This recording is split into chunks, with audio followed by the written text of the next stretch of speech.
Have you ever wanted an opportunity so badly that you could feel it moving away from you? You send another message. You lower the price. You offer more time, more access, and more proof. You tell yourself you are showing initiative, but somewhere in the exchange, your effort stops looking like confidence and begins looking like need. The other person takes longer to reply. Their conditions become harder.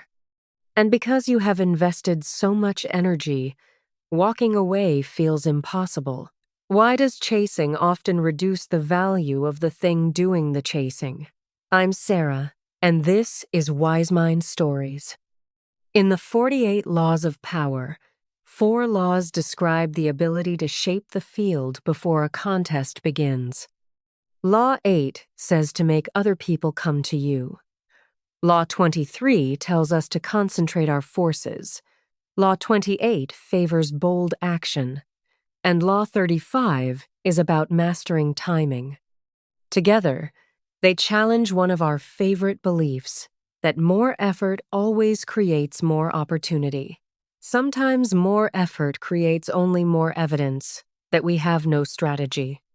By the end of this episode, you will understand why scattered pursuit weakens your position, how to create a field where your strengths matter more, and when one well-timed move can replace months of anxious chasing.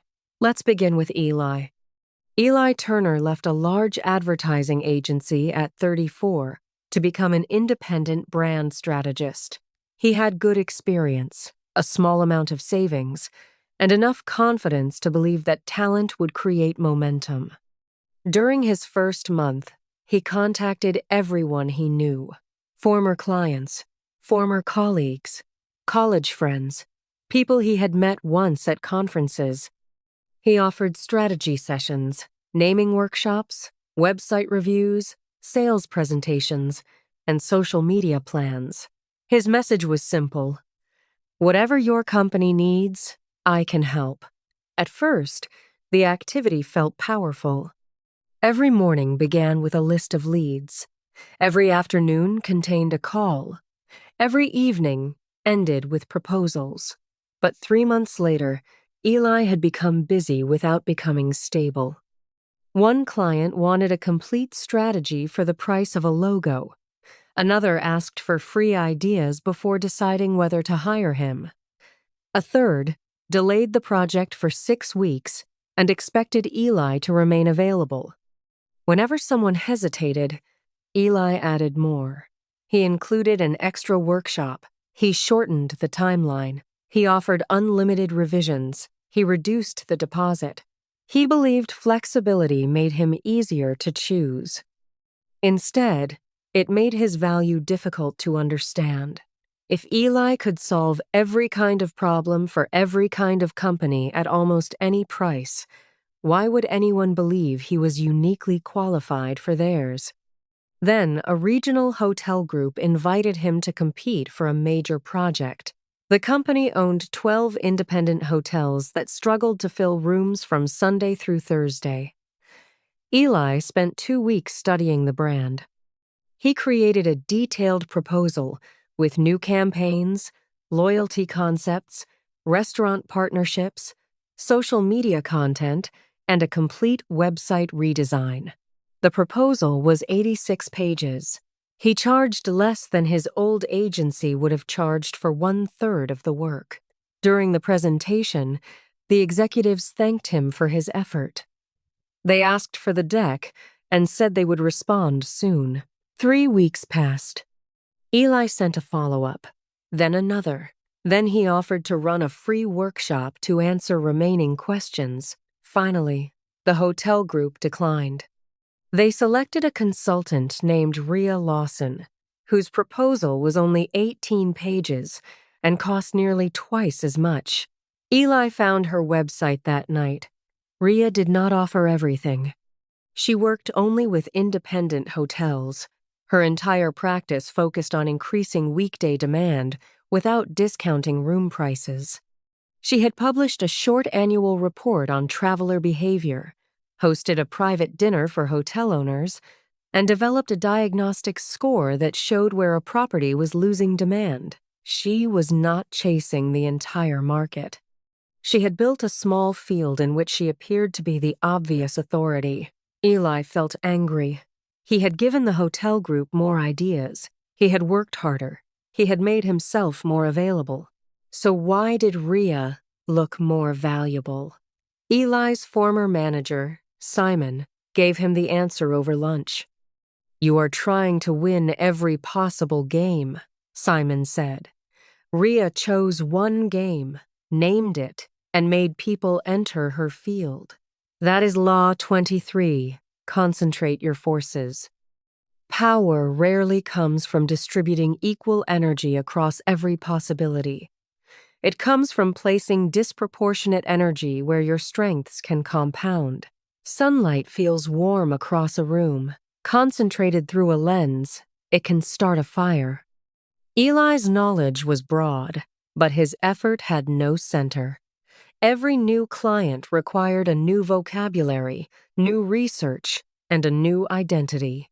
Nothing accumulated. Rhea's work accumulated. Each hotel project improved the next one.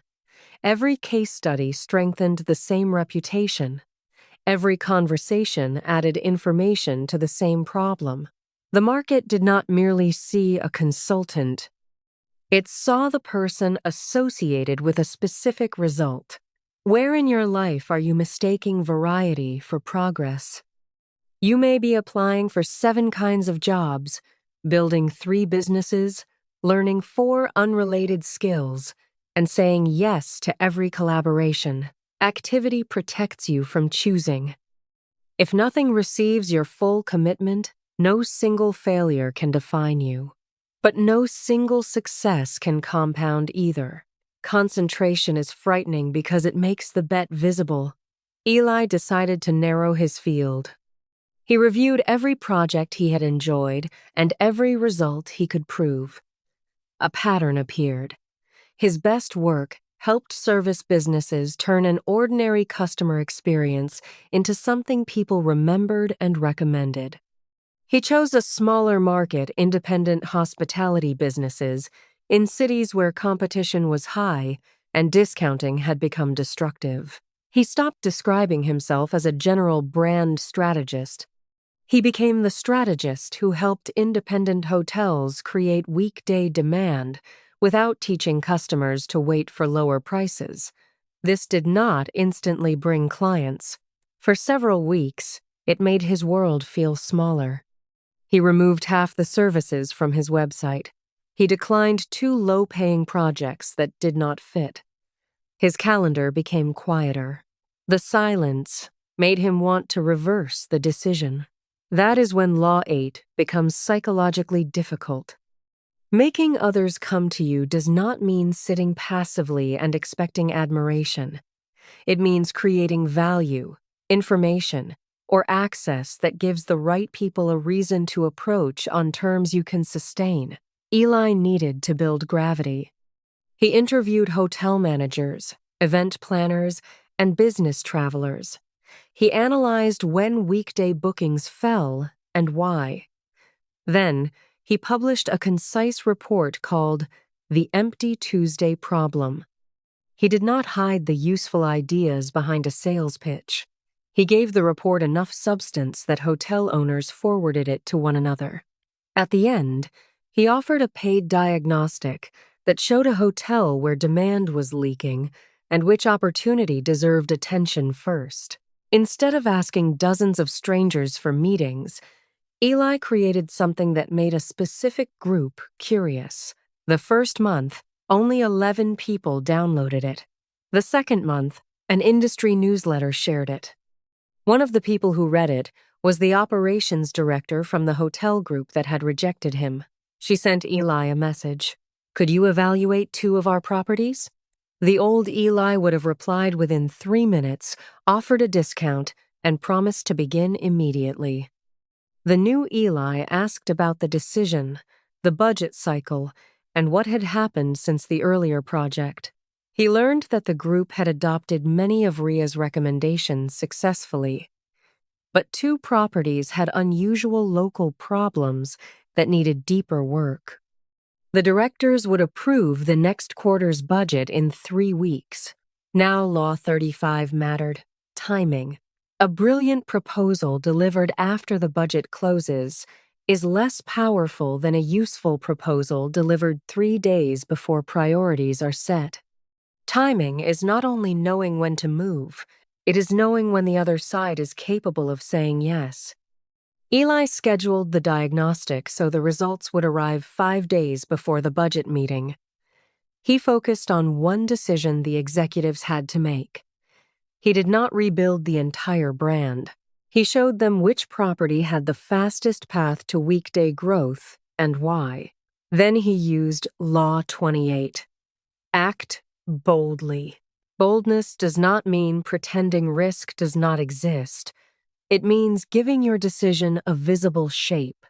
Eli proposed a 90-day engagement with one measurable outcome, a defined price, and a start date.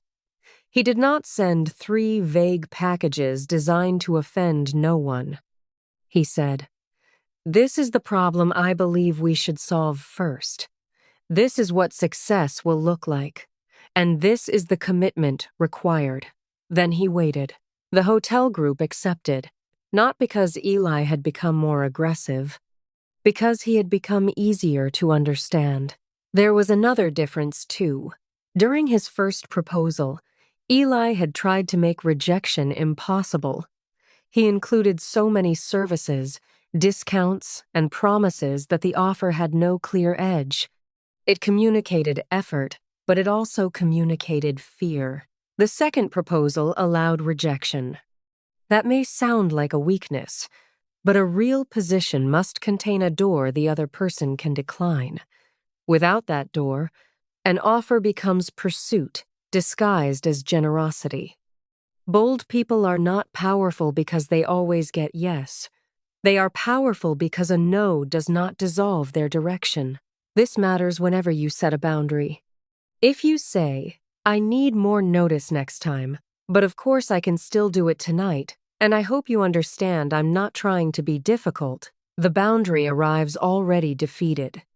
If you say, "I can deliver this Friday, or next Wednesday if the additional work is included," you have converted pressure into options. It matters in relationships, too. You cannot make someone choose you through flawless availability. You can express interest clearly, then leave enough space for their behavior to answer. If you must supply both sides of the connection, you have not created closeness. You have prevented reality from becoming visible. The willingness to hear no is part of every meaningful yes. Eli's focused offer did not guarantee the contract. It guaranteed that either outcome would give him useful information. Acceptance would create the right work. Rejection would preserve his time for a better fit. Either way, he would leave the table with his position still intact. He had chosen the field, concentrated his knowledge, arrived at the decision moment, and made a clear move. This is the ethical center of these 4 laws. You do not make others come to you by manufacturing insecurity or playing emotional games. You do it by creating a reason for the right people to cross the distance. The difference between attraction and chasing is not effort. It is where the effort is placed. Chasing places effort after another person's attention. Attraction places effort before attention, in the capability, reputation, work, or environment that makes attention more likely. Consider dating. Someone who reorganizes their life around a person they barely know may believe they are demonstrating devotion, but constant availability removes information. The other person never has to reveal initiative, consistency, or genuine interest. Consider a job search. Sending 200 generic applications can feel productive. Building rare evidence for 20 carefully chosen roles may create far more leverage. Consider leadership. A manager who constantly reminds people of their authority usually has less of it than the manager whose judgment causes people to seek their involvement. What are you chasing because you have not built a reason for it to approach? Use a 4-part tool called DRAW. D. Define the arena. Choose the problem, audience, and result you want to be associated with. A smaller arena is not necessarily a smaller ambition. It can be the place where your advantage becomes visible. Ask, where does my experience compound? Which problem do I understand more deeply each time I solve it? R. Reduce dispersion. Identify the projects, habits, and relationships consuming energy without strengthening your chosen direction. Stop treating every open door as your door. Every yes spends attention that cannot be invested twice. A. Act with commitment. When the moment arrives, make a clear proposal, boundary, or decision. Do not weaken a strong idea with endless qualifications designed to protect you from rejection.